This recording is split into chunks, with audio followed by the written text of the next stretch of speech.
connaît que le Seigneur, l'Esprit est vivant. Et tout à l'heure, le message qu'il avait préparé avant de venir, c'était de parler du disciple de Jésus. Qui est le disciple de Jésus? Et quand j'ai entendu le frère dire, quelqu'un veut-il parler du disciple, il dit, l'Esprit est uni, il est un et vivant. Amen. Il faut absolument qu'on parle du disciple de Jésus. C'est qui le disciple de Jésus? On va prendre le livre de Luc, Luc 6 au verset 40.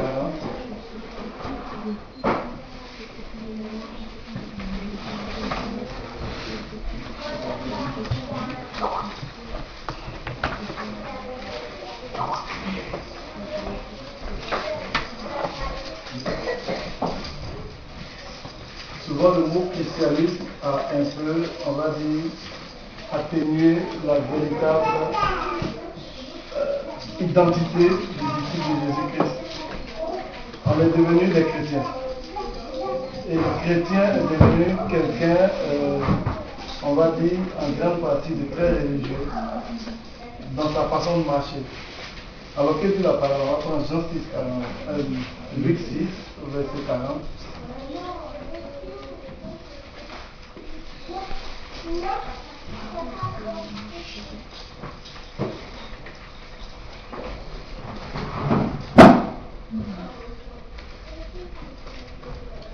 Alors, que dit la parole? Le disciple n'est pas plus grand que le maître. Mais tout disciple accompli sera comme son maître. Amen. Amen. Nous avons eu un maître qui est venu et qui a formé des disciples, des apôtres, et de façon, avec la parole, donc il les a enseignés, et plus tard, le Seigneur les a envoyés pratiquer. On va prendre le livre de Luc au verset 10, on va voir que le Seigneur a envoyé d'abord 12 disciples.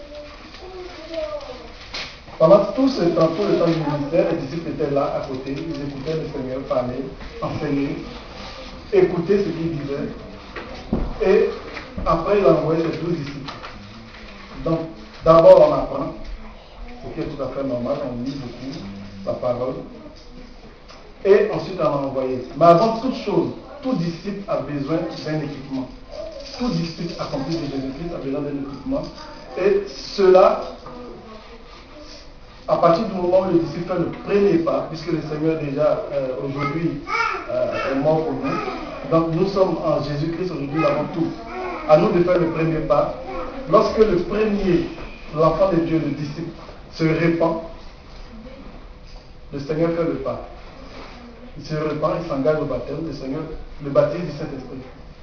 Et quand tu es équipé du Saint-Esprit, le premier jour, on n'a pas besoin d'avoir une connaissance vraiment énorme. On n'a pas besoin d'être vraiment, je vais dire, calé par rapport à la parole. Car je vais vous dire aujourd'hui, il y a des disciples qui ne savent pas lire. C'est pour ça que le Seigneur, sachant toutes choses, il a dit quoi? Vous recevrez le Saint-Esprit. Le Saint-Esprit vous rappellera toutes choses. Parce que le Seigneur sait qu'il y a des personnes qui ne savent pas lire. Seule la commande pour annoncer l'évangile. Alors qu'elles ont le commandement dans Marc 16, au verset 15, qui leur dit allez partout, dans tous les peuples, faire des disciples. Ils font comment? Sinon, ils ne savent pas lire, ils ne savent pas écrire. Le Saint-Esprit. Le Saint-Esprit est tout. Le Saint-Esprit est tout. La parole est notre boussole. Mais le Saint-Esprit est tout. Le problème aujourd'hui, nous chrétiens, on ne sait pas marcher avec le Saint-Esprit. On ne sait pas marcher avec le Saint-Esprit. D'où beaucoup de problèmes aujourd'hui, beaucoup de peur dans notre façon de marcher, beaucoup de peur dans notre façon d'annoncer l'évangile, beaucoup de peur dans notre façon de faire des disciples. Et le chrétien a besoin véritablement de savoir faire des disciples. C'est quoi faire un disciple? C'est quoi faire un disciple? Aujourd'hui, j'entends souvent, nous sommes le corps de Christ. Que signifie nous sommes le corps de Christ? On pense que c'est l'assemblée là qui est le corps de Christ. Oui, c'est ça. Mais toi, tu es le corps de Christ. À partir du moment où tu reçois le Saint-Esprit, tu es le corps de Christ. Quand tu bouges, le Christ bouge avec toi. L'Esprit de Christ est en nous. Quand tu bouges là-bas, Christ bouge. Quand tu bouges là, Christ bouge. Nous sommes le corps de Christ. Christ aujourd'hui a quitté le corps physique pour être dans le plan spirituel. Marc 4, 7, qu'est-ce que dit le Christ dans Marc 4, verset 7? On va voir. Non, pas Marc. Plutôt Jean 12, verset 24.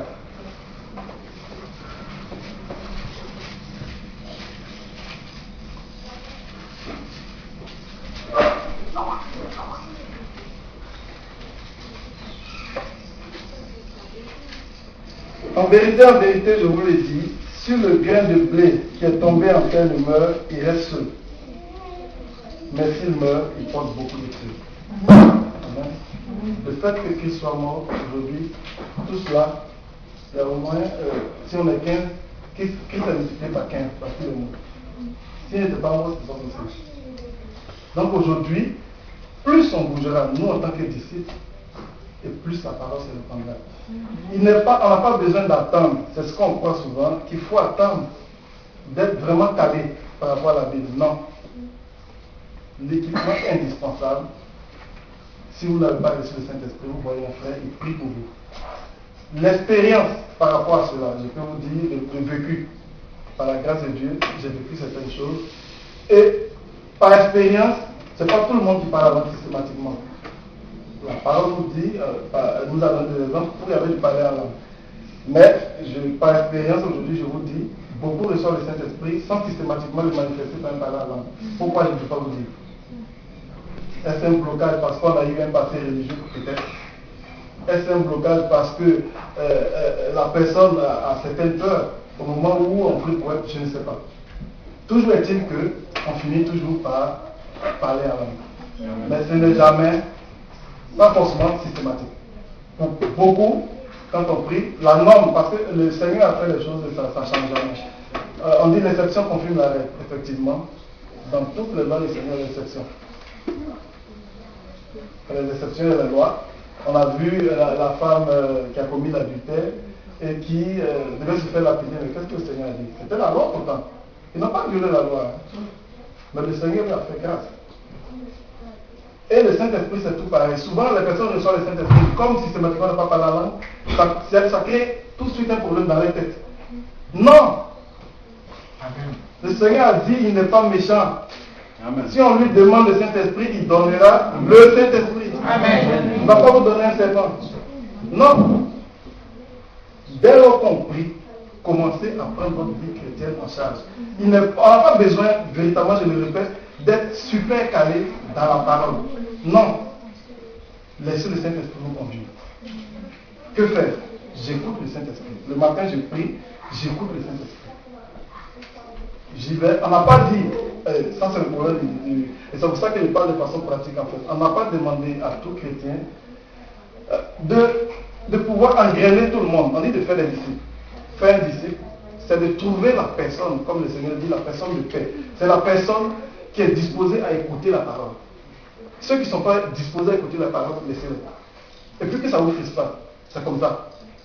Ça ne date pas d'aujourd'hui. Mais si en allant annoncer l'évangile, vous trouvez une seule personne disposée à écouter, ce n'est pas la peine de chercher à... je me débarrasse quand même de la personne, je vais parce que je dois aller toucher 3000 personnes. Non. Il y a une personne disposée, c'est pour cette personne-là que vous êtes sortis. Vous demeurez avec la personne, vous lui expliquez, jusqu'à ce que la personne comprenne, parce qu'elle est disposée à écouter. Amen. Quand la personne comprend, maintenant vous savez que vous avez fait presque un disciple. Il faut l'amener, parce qu'on est tous amenés à faire des disciples. Amen. Aux eaux du baptême, à la repentance, aux eaux du baptême et au baptême du Saint-Esprit. Et là, c'est un disciple. Amen.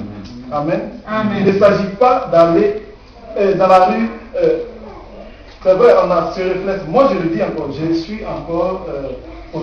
Il n'est pas pour les traiter, je ne suis pas pour les traiter.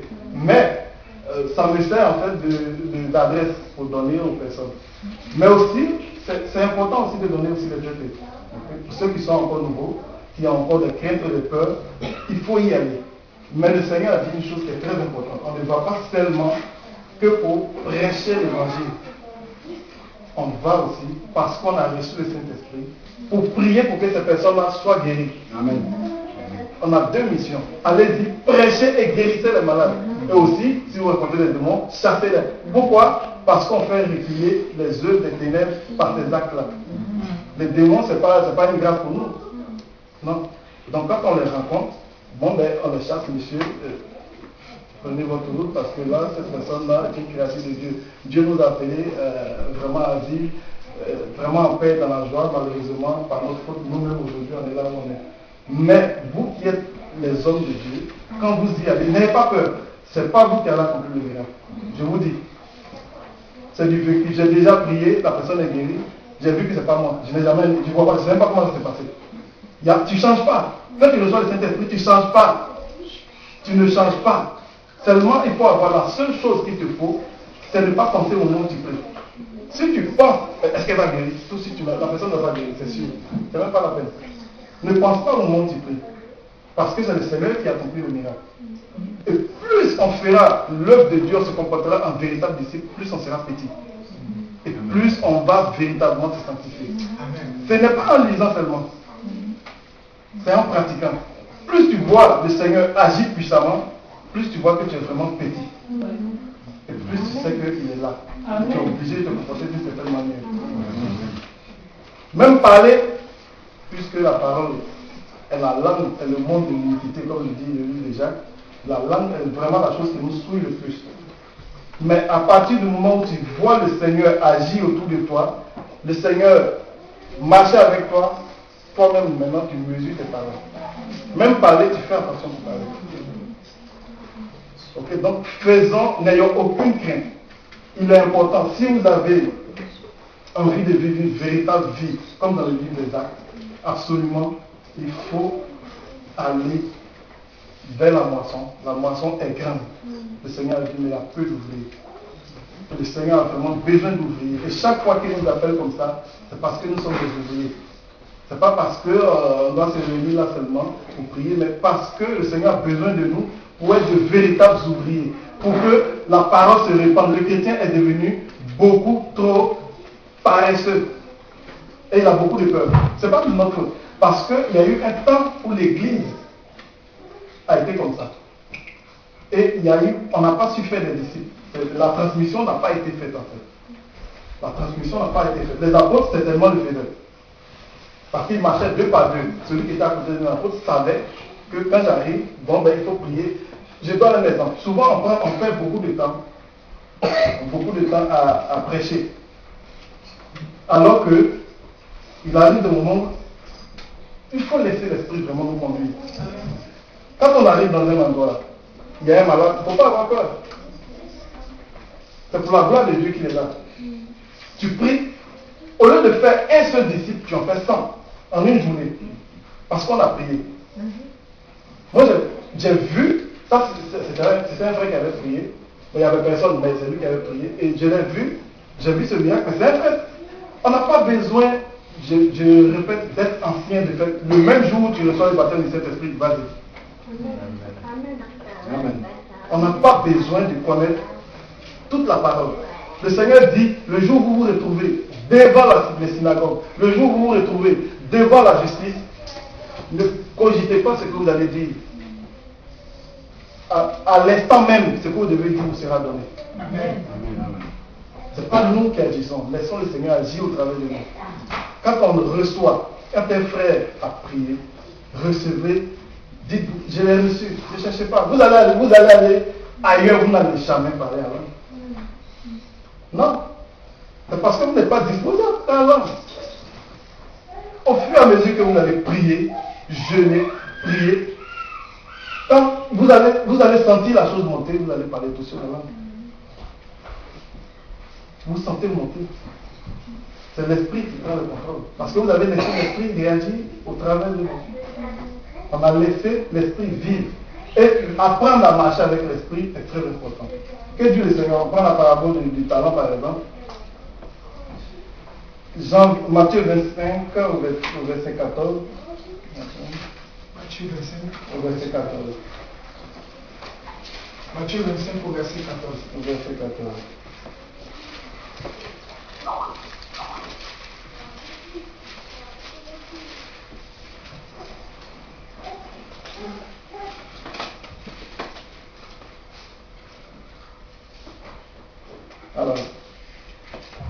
dit, il en sera comme d'un homme qui partant pour un voyage, appela ses serviteurs et leur remit ses biens.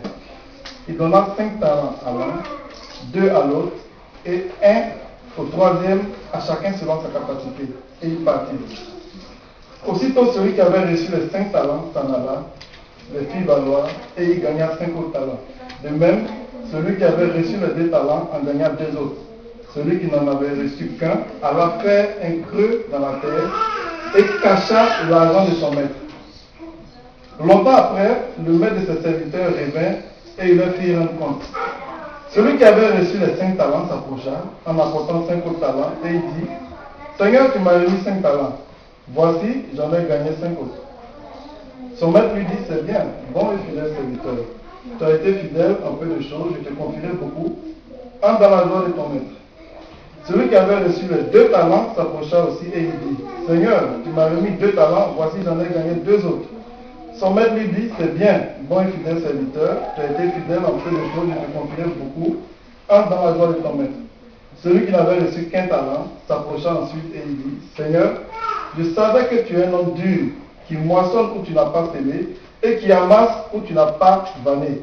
J'ai eu peur, je suis allé cacher ton talent dans la terre, voici, prends ce qui est à toi. Son maître lui répondit, serviteur méchant, paresseux, tu savais que je moissonne où je n'ai pas semé et que j'amasse où je n'ai pas vanné. Il te fallait donc remettre mon argent au comptier et à mon retour, j'aurais retiré ce qui est à moi avec intérêt. Ôtez-lui donc le talent et donnez-le à celui qui a les 10 talents. La suite est très importante. Car on donnera à celui qui a et il sera dans l'abondance, mais à celui qui n'a pas, on ôtera même ce qu'il a. Et le serviteur inutile, jeté dans les ténèbres du dehors, où il y aura des pleurs et des grincements de dents. Cette parabole est très importante en fait. Très importante pour nous en tant que chrétiens. En général, on reçoit un talent. Si on reste assis avec ce seul talent, le Seigneur finira par nous l'arracher. Le Seigneur dit, c'est lui qui ne marche pas en lui, qui ne demeure pas en lui, en fait, sèche. Il est coupé et jeté dehors, dans le feu. Celui qui produit du fruit, le Seigneur l'émonde encore et il produit encore plus de fruits. Ça veut dire quoi? Quand on commence notre vie chrétienne, essayons de voir véritablement la volonté profonde du Seigneur. Commençons par ce commandement. Un des premiers commandements, c'est aller faire des disciples. C'est un commandement. Ça, c'est un commandement. On n'a pas besoin d'être super. Aujourd'hui, j'ai pu vaincre tous mes démons. Non, le Seigneur a dit, le jour où tu es baptisé, parce qu'il a dit aux disciples, par contre, il faut l'attendre, le baptême du Saint-Esprit. Il faut absolument compris, il faut être baptisé du Saint-Esprit avant de sortir, parce que le Seigneur, on rencontre beaucoup de choses dehors. Donc le Seigneur nous demande d'être armés, de partir avec la puissance du royaume, parce qu'on est ouvrier avec Dieu. On ne va pas seul. Si tu vas seul, sans le baptême du Saint-Esprit, tu vas seul. Tu es ouvrier pour toi-même, tu n'es pas ouvrier avec Dieu. On est ouvrier avec Dieu. On est ouvrier avec Dieu. Quand le mariage se passe, l'Esprit de Dieu au-dedans de nous. C'est le mariage. C'est le mystère du mariage de Christ avec son Église, en fait. L'Esprit de Dieu en nous. Voilà cette union-là. Donc, si avec le premier don que le Seigneur nous a donné, qui est, par exemple, imposer les mains aux malades pour qu'ils guérissent, prier pour que les démons soient chassés, on ne le fait pas, mais au bout d'un moment, qu'est-ce qui se passe? Notre foi meurt. Elle meurt parce que, au bout d'un moment, on n'a pas pratiqué. Comme un élève qui a appris beaucoup, mais qui n'est jamais allé à la pratique, un électricien. Il a beau aller à l'école, il a beau appris, s'il n'est pas allé sur le terrain, il ne saura pas comment mettre l'électricité dans une maison. Ce n'est pas trop de notre faute, je dirais, parce qu'on ne nous a pas appris comme ça. On a beaucoup appris que il faut apprendre la parole, donc on est beaucoup resté dans la parole. Mais la véritable vie se trouve dehors parce qu'on apprend beaucoup de choses. Et on n'a plus de doute. Une fois que tu as pratiqué, tu n'as plus de doute. Et même les paroles, tu les retiens. Beaucoup d'entre nous, 80%, ce qu'on lit, on l'oublie à moitié. On oublie chaque fois de revisiter la même parole. Pourquoi? Parce qu'on n'a pas appliqué. Mais quand tu pratiques, tu dis, ah, comme on le disait, le frère le disait la dernière fois, le matin qu'on a fait la nuit. Ah, aujourd'hui on a fait l'église des actes, vraiment. Voilà, c'est le centenier, voilà. Oui, ça reste dans notre tête. Parce qu'en même temps on l'a vécu. Et c'est comme ça la parole de Dieu. Et on se sanctifie au fur et à mesure qu'on pratique. Au fur et à mesure qu'on voit le Seigneur agir, au fur et à mesure qu'on voit le Seigneur délivrer, au fur et à mesure qu'on voit le Seigneur guérir, on est non seulement content de voir le Seigneur guérir parce qu'on en avait marre nous-mêmes de voir les personnes souffrir au sang. Mais on voit aussi la puissance du royaume de Dieu. Amen. Tu ne peux pas dire, Paul le disait lui-même, je ne suis pas venu vous annoncer l'évangile qu'avec la parole, mais avec la puissance, ce qui est très important. Il y a des personnes qui disent, mais vous dites que vous êtes chrétien, mais on ne voit jamais rien. Mais il ne voit rien parce que, bon, peut-être un petit sorcier, il voit. Bon, je donne un témoignage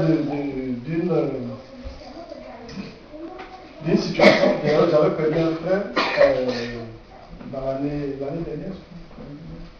Et mes frères, dans la panique, pendant qu'on priait, ils sont allés appeler, c'est ma mère d'ailleurs, parce qu'elle a paniqué pour tout. Elle allait appeler une dame, apparemment, qui était guérisseuse. Et la dame est arrivée. Mes frères sont baptisés dans le Saint-Esprit. La dame est arrivée, elle a regardé comme ça, et puis elle a dit, mais vous prenez pas au sérieux votre Dieu. Hein? Prenez au sérieux votre Dieu. Hein? La guérisseuse. Parce qu'elle voit des gens qui ont une puissance, mais en fait, qui ne savent pas l'utiliser. Elle voit la puissance en eux. Elle peut-être qu'elle n'arrive même pas à tenir là. Et puis, elle vient l'appeler. Elle dit, mais si je ne savais même pas qui elle est repartie. En fait, elle n'a rien fait, elle est repartie. Ils sont tous baptisés dans cet esprit. Il dit, elle posait les mêmes prières. Mais comme on n'a pas appris à le faire, on a beaucoup de peur en nous. Et ce qui fait que, même moi j'avoue, la première fois où je le faisais, j'avais beaucoup de peur parce que je me dis, est-ce que la personne ne guérit pas, qu'est-ce qui va se passer? Mais, à force de le faire, et il y a une chose qui est du vécu, c'est qu'il y a quelque chose qu'on s'est mis dans la tête. Quand on prie une fois et que la personne n'est pas guérie, non c'est bon, c'est bien encore. Non. Parfois il faut prier 3 fois. Ça dépend de la façon dont on s'est préparé auparavant. Quand on est nouveau, moi je vous dis, il a dû prier 3 fois pour une personne pour que la personne reçoive la guérison. Parfois tu peux prier 7 fois. Mais ce n'est pas de longues prières. Il y a une chose pratique pour le chrétien, c'est qu'on a eu souvent l'habitude de prier longtemps. C'est-à-dire que, comme si c'est nous qui allons guérir, ce n'est pas nous qui guérissons. Non. Sois guéri dans le nom de Jésus. Bon, essaye ton pied, essaye son pied. Ah, c'est parti. Ah bon, c'est parti. Même toi, tu es étonné. En fait, il ne faut pas être long. C'est le Seigneur qui guérit, et que celui qui guérit soit guéri. Mais il faut dire souvent maintenant, le mot maintenant est très important aussi dans nos prières. Parce que souvent après, ça fait prendre du temps. Oui. Donc, c'est très important de prier avec foi comme ça. Et allez-y, vraiment, j'encourage tous les frères. C'est la seule façon pour qu'on grandisse et pour qu'on se sanctifie véritablement. C'est aller, allons-y. Allons-y, n'ayons pas peur. Allons-y. Prie une fois, prie 2 fois, prie 3 fois. Ça ne marche pas, va, je prie. Mais ne dis pas que parce que j'ai prié, la personne n'est pas guérie systématiquement. C'est de l'expérience aussi, je vous dis en même temps. Au fur et à mesure que vous priez, au fur et à mesure que vous voyez les guérisons, vous avez une certaine expérience. Que ta maladie, par exemple, tu as beau prier, elle ne se guérit pas immédiatement. Il y en a qui ont besoin, ou bien telle maladie, par exemple, est suivie d'un démon. Il y a certains cas comme ça. Vous priez. Je donne le cas un frère, par exemple, avec qui on n'avait pas fini. J'ai donné cet exemple la dernière fois avec le frère. On a prié, le frère a manifesté vraiment un esprit vraiment qui avait la force. Vraiment, vraiment. Et c'est vrai que ça dépend des esprits. Hein. Il y a des esprits qui vont tout doucement, mais ça va tous. Et pas mal d'expérience. Quand il a commencé à utiliser la force, nous on a commencé à l'attraper. Au moins on était 4. On l'a attrapé. Mais il nous balançait de gauche à droite. Mais comment faire? Ah, ça là je n'ai jamais vu. Bon, finalement, pour le calmer, J'ai aussi, parfois on prie fort, hein, parfois il faut, parce que les démons, des fois, ils sont un peu têtus. Donc tu pries, arrête-toi dans le nom de Jésus, il s'arrête. Mais il recommence. Mais par manque d'expérience, on a fait 1h30, on n'a pas fini. Il y avait un frère qui avait beaucoup plus d'expérience, il est venu. Et il a prié, et comment on appelle, le moment s'est calmé. Il a prié pour que le frère revienne à lui, ça a mis du temps aussi. Mais ça, il fallait le savoir aussi, moi je ne le savais pas. Pour moi, tant que tu n'es pas allé au bout là, qui sortent, la personne ne doit jamais revenir. Ça aussi, c'est un savoir. Mais si on n'a pas fait ces choses, on n'a pas vu ces choses, on ne saura jamais. Et on sera quand même handicapé par rapport au reste du royaume. Et est-ce que le Seigneur va nous demander de compte là-dessus? Parce que tous sont allés dans la moisson, mais nous, on est restés sans aller dans la moisson. Parce qu'on dit toujours, comme le Seigneur le dit, pourquoi dites-vous toujours Seigneur, Seigneur, que vous ne faites pas ce que j'ai dit? Un des commandements, c'est allez-y et faites des disciples. On ne doit pas rester là seulement. C'est bien, on l'adore, mais si on ne le fait pas, quand on l'adore, le Seigneur nous énervé. Parce qu'on n'obéit pas. C'est comme tu dis à ton enfant, moi je dis à mon enfant, va m'acheter du pain. L'enfant, il dit, ok, j'ai compris. Papa a dit d'aller acheter du pain, j'ai bien enregistré, d'aller acheter du pain, ok. Moi je suis dans la chambre, j'attends 20 minutes, mon fils a acheté du pain, il veut prendre un petit déjeuner. Je reviens dans le passé là, mais je t'ai dit d'aller acheter du pain. Non mais, j'ai bien étudié que tu m'as dit d'aller acheter du pain. Oui, mais où est le pain? Non mais j'ai bien saisi que tu m'as dit d'aller acheter du pain, moi je suis là. C'est ce qu'on fait si on n'obéit pas au Seigneur. Si on ne va pas dans la moisson, on désobéit fortement au Seigneur et on ne grandit pas spirituellement. Quand tu es aujourd'hui, ton seul talent qui est aujourd'hui, ce que nous tous nous avons dès le baptême du Saint-Esprit, qui est prier pour les malades et tout, le Seigneur, au fur et à mesure de l'œuvre que tu fais, ce n'est pas l'œuvre qui nous sauve, je vous dis encore, ce n'est pas l'œuvre qui nous sauve, mais on a besoin que les autres soient sauvés. Donc au fur et à mesure de l'œuvre, le Seigneur t'équipe. C'est en cela qu'on voit les personnes qui ont commencé. Moi je trouvais ça un peu bizarre de voir les personnes, au fur et à mesure, finalement, elles ne prient même pas beaucoup, elles passent voilà, il y a le Seigneur qui opère. Parce que le Seigneur te protège un peu plus parce que tu es plus attaqué déjà, donc ta garde devient plus élevée aussi. Pour nous autres au début, je pense qu'on a certainement un enseignement. Pour quelqu'un qui est véritablement beaucoup utilisé, il en a beaucoup plus. On a vu le cas des vidéos où c'était toute une armée qui protégeait. Mais au fur et à mesure, le Seigneur te donne prophétie, etc. Plusieurs dons vont venir parce que tu en as besoin pour travailler, parce que tu travailles. Il faut être équipé. Puisque tu es ambassadeur, il faut un équipement. Le Seigneur ne te laissera pas au petit seuil, mais au fur et à mesure, il te donnera l'équipement qu'il faut pour travailler parce que, bon, ben, il y a beaucoup plus de visas à délivrer. Mais une petite ambassade, on te donne un petit ordinateur, c'est tout.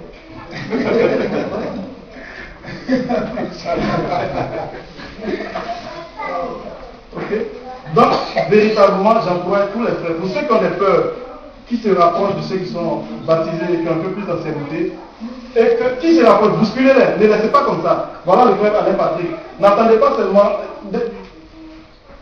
Appelez-le. Lui-même, ça lui fera aussi l'expérience. Parce qu'on apprend jusqu'au bout. Hein. C'est jusqu'au bout on grandit en fait. En fait, quand on commence, jusqu'au bout, tu es surpris des choses que le Seigneur fait. Mais une chose est sûre, tu deviens très humble, très petit. Et ça, c'est sûr que ta vie est assurée parce que tu ne peux plus te comporter comme avant. Amen. Même parler, tu fais attention. Tu ne parles plus dans le vide. On n'a pas besoin forcément de lire parce que le Saint-Esprit nous donnera ça. Le Saint-Esprit est tout, je le répète. Tout. Il y a des gens qui ne savent pas lire. Si tu as le Saint-Esprit, tu fais l'œuvre de Dieu, tu seras conduit exactement comme celui qui fait lire. Je ne dis pas de ne pas lire par contre, il faut lire, c'est très important. C'est la boussole de tout le monde. Il faut lire, il faut absolument lire la parole. Mais le Saint-Esprit est tout. C'est pour ça, allez-y prier. Pour les malades, n'ayez aucun blocage, n'ayez aucune crainte. Amen. Celui qui a 10 ans, qui est pasteur, dont on a vu et tout, n'est pas au-delà. Il n'a pas reçu plus. En fait, on reçoit le même Saint-Esprit, la même dose. Il n'y avait pas une dose au-dessus. C'est le même Saint-Esprit, la même dose. C'est le verre là pour tout le monde. Ce verre, il est plein, le Seigneur met à tout le monde la même chose. Seulement, c'est ta foi qui est seule. Amen. Donc, n'ayez aucune peur et que le Seigneur vraiment nous conduise, que chacun aille dans la moisson. La moisson a besoin d'ouvriers. Soyez bénis dans le nom de Jésus. Amen.